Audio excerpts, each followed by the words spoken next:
Nagita Slavina blak-blakan sering ke psikolog, Adis istri artis Gilang Dirga shock. Curhatan Nagita Slavina baru-baru ini membuat Adis istri artis Gilang Dirga shock.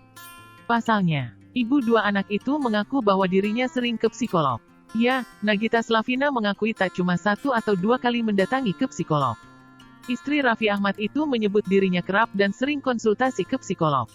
Alih-alih cerita ke temannya atau keluarga, Nagita Slavina memilih untuk mengunjungi psikolog. Hal itu ia lakukan jika suasana hati dan permasalahan hidupnya sedang berat. Lebih memilih konsultasi ke psikolog ketimbang cerita ke teman, Nagita Slavina punya alasan kuat. Hal tersebut diungkap Nagita Slavina saat diundang Adis untuk berbincang di YouTube-nya. Sebelum gue cerita, gue itu melihat beberapa orang itu yang kalau cerita masalah dia itu enggak menyelesaikan masalah juga, malah tambah runyam, akui Nagita Slavina dikutip tribunnewsbogor.com dari YouTube Adis Gilang.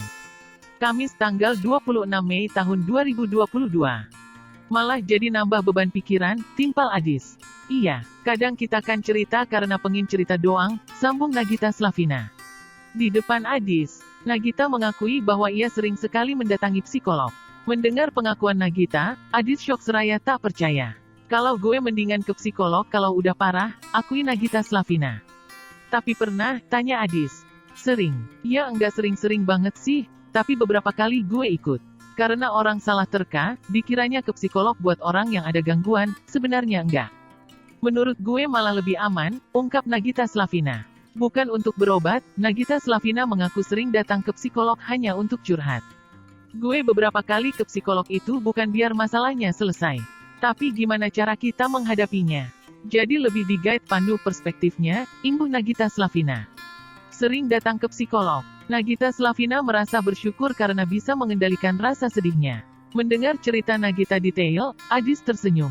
Sebab rupanya ia adalah sosok yang mendukung orang-orang agar tidak ragu mendatangi psikolog jika punya masalah. Terkait stigma negatif soal orang yang datang ke psikolog, Nagita tak mempedulikannya. Menurut Nagita Slavina, mendatangi psikolog bukan berarti dirinya punya kelainan.